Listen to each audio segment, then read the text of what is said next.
संगमनेर तालुक्यात खराडी गावात तिसरीत शिकणाऱ्या चिमुकल्या मुलीसोबत अत्याचार. वर्ग शिक्षकानं जो अत्याचार करण्याचा प्रयत्न केलाय, ही घटना संगमनेर शहरातील हिंदू धर्मासाठी सतत उभे राहणारे एकलव्य संघटनेचे प्रदेश अध्यक्ष, हिंदू धर्म रक्षक श्री योगेश भाऊ सूर्यवंशी आणि गोरक्ष दलाचे अविनाश भाऊ शहा यांनी काल सकाळी खराडी गावात स्वतः मुलीच्या घरी जाऊन आई वडिलांना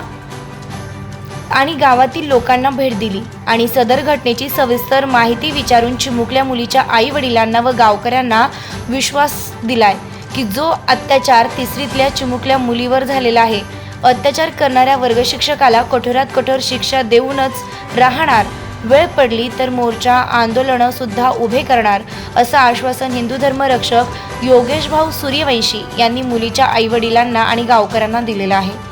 सदर घटनेची पुढील माहिती हिंदू धर्म रक्षक योगेश भाऊ सूर्यवंशी घेत आहेत.